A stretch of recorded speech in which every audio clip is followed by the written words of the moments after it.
Hello मेरे class 11 के दोस्तों, welcome to your economics syllabus chapter 8 part 3।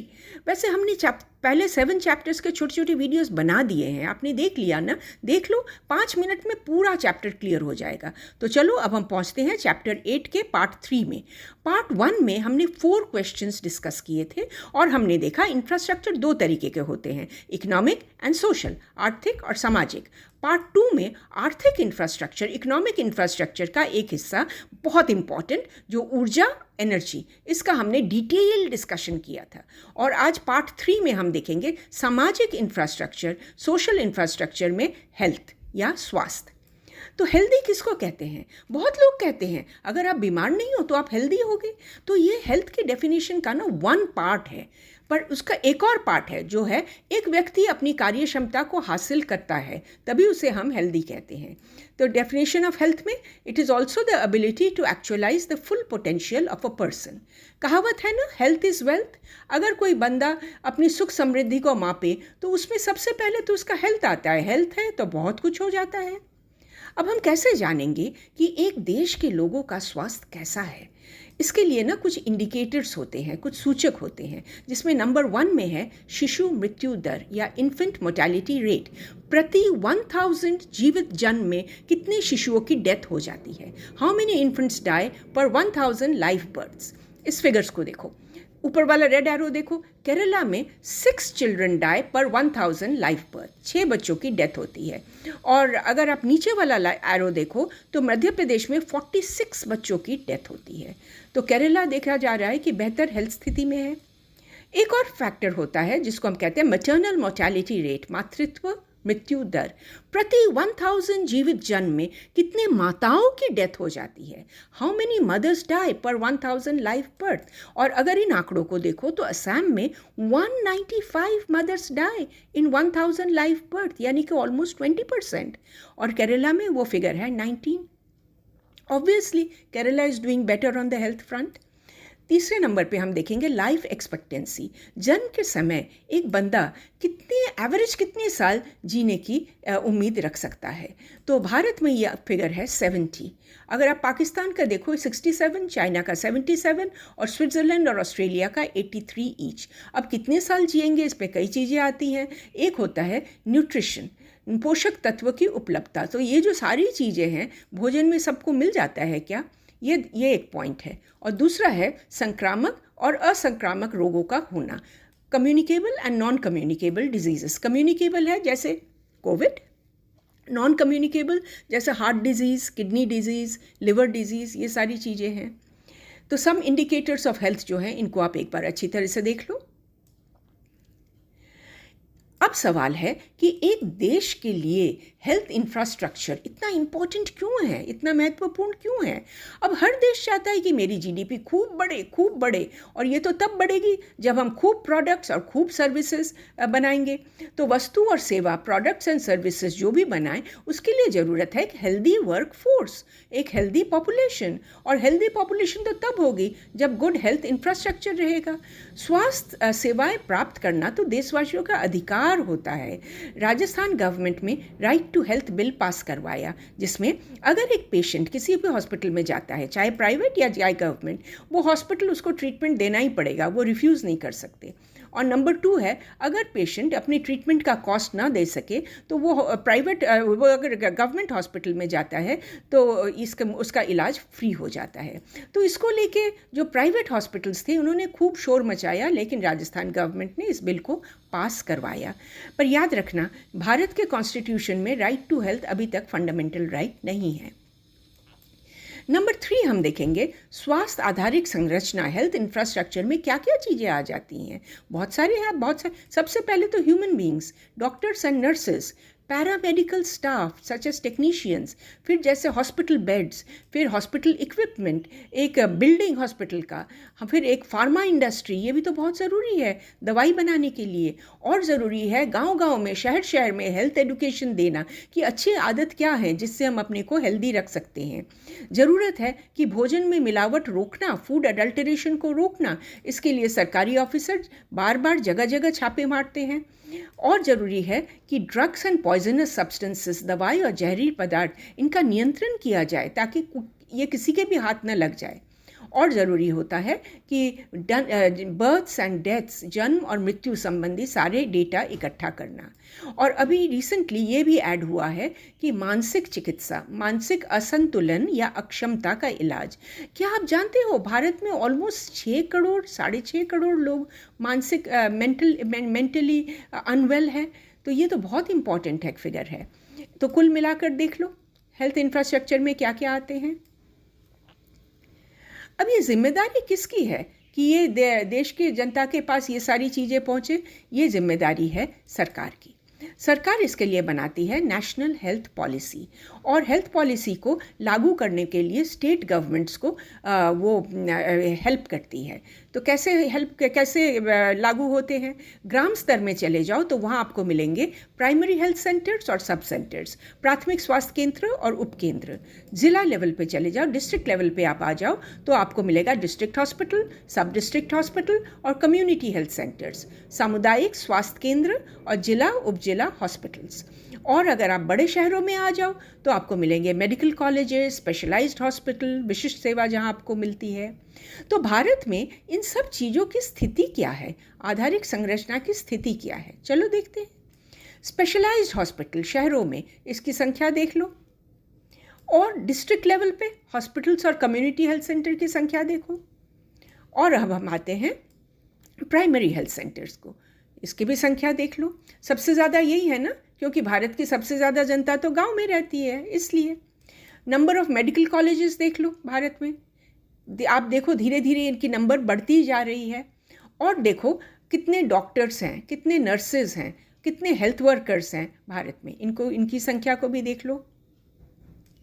और ये वाला ग्राफ अगर आप देखोगे, इसमें जो डॉक्टर, नर्स, डेंटिस्ट वगैरह हैं, इनमें कितने मेल्स हैं और कितने फीमेल्स हैं, इसको भी देख लो आप। Blue is male and yellow is females.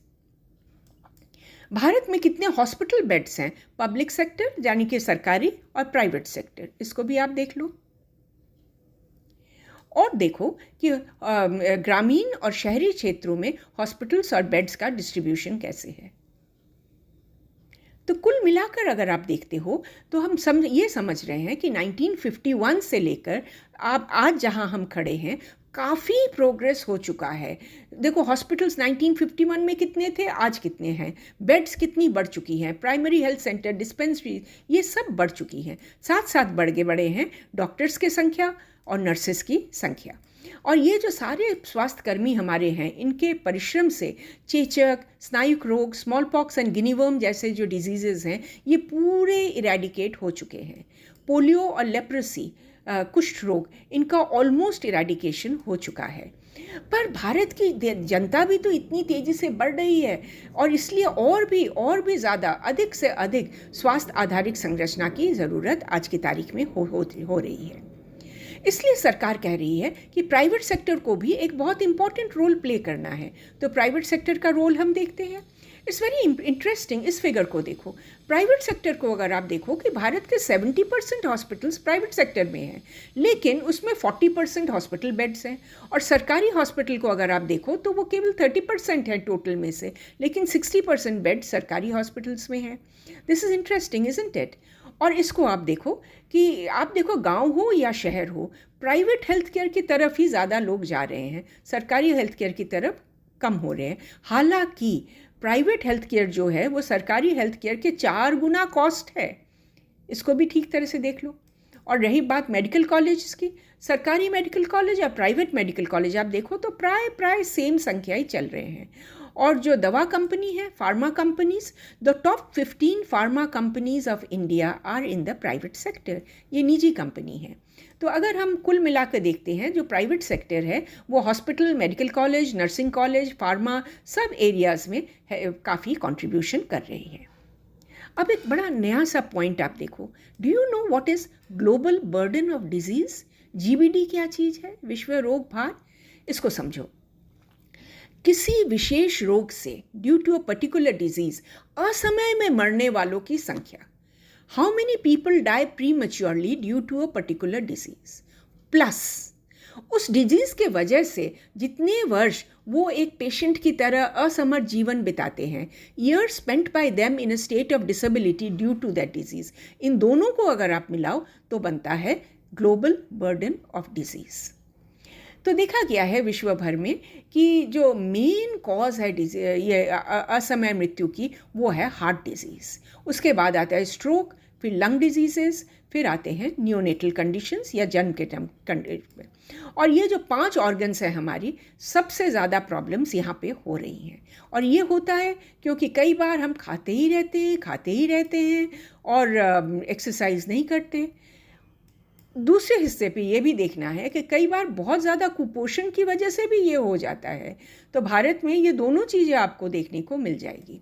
तो जो जीबीडी की बात रही, तो भारत में जैसे वर्ल्ड की 20% पॉपुलेशन है, विश्व रोग भार या जीबीडी वो भी भारत में 20% ही है.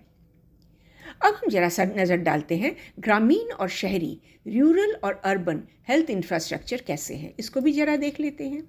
ये तो आप जानते ही हो, भारत की 70% जनता गांव में रहती है. पर ये जानते थे क्या, केवल 20% हॉस्पिटल, सरकारी और प्राइवेट मिलाकर केवल 20% हॉस्पिटल गांव में हैं. और सरकारी हॉस्पिटल के जो बेड्स हैं वो केवल 30% गांव में हैं. जो प्राइमरी हेल्थ सेंटर्स हैं उसमें एक्सरे, ब्लड टेस्ट ऐसी सुविधाएं नहीं होती हैं. और कई तो प्राइमरी हेल्थ सेंटर हैं जहां डॉक्टर भी नहीं हैं. तो ग्रामीण इलाके में देखा गया है प्रति 1 लाख लोगों के लिए 0.36 हॉस्पिटल्स हैं, 0.36. और शहर में 1 लाख लोगों के लिए होता है 3.6, यानी कि 10 गुना. ये भी इम्पॉर्टेंट है जानना कि शहरी लोग अपने इनकम का केवल 2% इलाज पे खर्च करते हैं, जहाँ ग्रामीण लोग 12% इलाज पे खर्च करते हैं. इनकम ही कितना है और उसका 12%. तो पहले वो अपने गांव के जो छोटे हॉस्पिटल हैं या गांव के प्राइमरी हेल्थ सेंटर ले जाते हैं, वहाँ ट्रीटमेंट नहीं मिला तो फिर शहर में प्राइवेट हॉस्पिटल में जाना पड़ता है. वहाँ खर्चे बहुत ज़्यादा हैं, कहाँ से आएंगे. तो वो कोई ज़मीन या कोई चीज़ गिरवी रख कर कर्ज़ लेते हैं साहूकार से, और अगर वो कर्ज़ वापस नहीं कर पाते तो साहूकार उनकी ज़मीन छीन लेता है. तो आप देख रहे हो ना क्या हाल होता है लोगों का. तो जैसे ही आप जानते हैं अमीर और गरीब में जितना अंतर है, शहर और गांव के स्वास्थ्य सेवाओं में भी उसी तरह एक बहुत बड़ा अंतर है. हमारा अगला क्वेश्चन जो रहेगा कि भारत में महिला स्वास्थ्य कैसा है, विमेन हेल्थ इन इंडिया. ये इतना इम्पोर्टेंट क्यों है, आप तो जानते ही हो. आपकी मम्मी का हेल्थ इम्पोर्टेंट नहीं है, सोचो. तो इसके लिए सबसे पहले हम देखेंगे शिशु लिंग अनुपात, चाइल्ड सेक्स रेशो, यानी कि प्रति 1000 लड़कों के अनुपात कितनी लड़कियां हैं, how many girls to 1000 boys. और ये देखा गया है कि 2001 में ये फिगर था 927 गर्ल्स, और 2011 आते आते ये बन गया 919, यानी कि लड़कियां कम होती गई. कैसे, क्यों हो रही है? क्योंकि हो जाता है स्त्री भ्रूण हत्या, फीमेल फिटिसाइड. जन्म से पहले ही लड़कियों को मार डाला जाता है.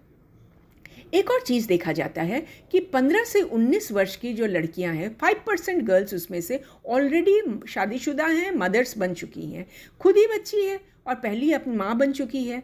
ये भी देखा जाता है कि जो घर की जो स्त्री होती है, जो मदर होती है, वो सबसे एंड में खाती है और मतलब रूखा सूखा जो भी मिलता है खा लेती है, और वो खाकर दुनिया भर के काम, बाहर के अंदर के दुनिया भर के काम करती है, करते करते बीमार पड़ जाती है. तो ज़रूरत इसलिए बहुत ज़रूरत है कि ये हेल्थ अवेयरनेस कैंप, स्त्री हेल्थ अवेयरनेस कैंप, स्त्री स्वास्थ्य जागरूकता, ये बहुत अच्छी तरह से हमारे देश में फैली. एक चीज़ तो मैं आपको बताना ही भूल गई, भारत में एलोपैथी के अलावा और कितने प्रकार के चिकित्सा प्रणाली है. एलोपैथी तो आप जानते ही हो, ये देखो एलोपैथी. और बाकी चिकित्सा प्रणाली जैसे आयुर्वेद, जैसे योगा, यूनानी मेडिसिन, सिद्ध मेडिसिन और नेचुरोपैथी या होम्योपैथी, इन सबको मिलाकर कहा जाता है आयुष. और भारत सरकार ये जो इंडियन सिस्टम ऑफ मेडिसिन है आयुष, इसको काफ़ी प्रोत्साहन दे रही है. तो निष्कर्ष क्या निकलता है, समरी क्या निकलता है? एक देश को अगर प्रगति करना है, अगर आपको बढ़ना है, डेवलप करना है, तो एक स्वस्थ जनसंख्या की ज़रूरत है और उसके लिए ज़रूरत है हेल्थ इंफ्रास्ट्रक्चर. पर भारत अपनी जीडीपी का कितना खर्चा कर रही है हेल्थ इंफ्रास्ट्रक्चर पे, इसको देखो, ओनली 3%. चाइना और रशिया 5% से ज़्यादा करती है और यूएसए 16% से ज़्यादा करती है. तो इवन पाकिस्तान का देखो और श्रीलंका का देखो, वो भी हमारे से ज़्यादा खर्चा कर रहे हैं हेल्थ पर। तो ये इम्पॉर्टेंट है ना कि इसको खर्चा बढ़ाया जाए ताकि हमारी हेल्थ सुविधाएं और बेहतर हो। तो मैंने आपसे कहा था ना 5 मिनट में चैप्टर क्लियर, क्यों हो गया ना। Thanks for watching. केसे कोशिश।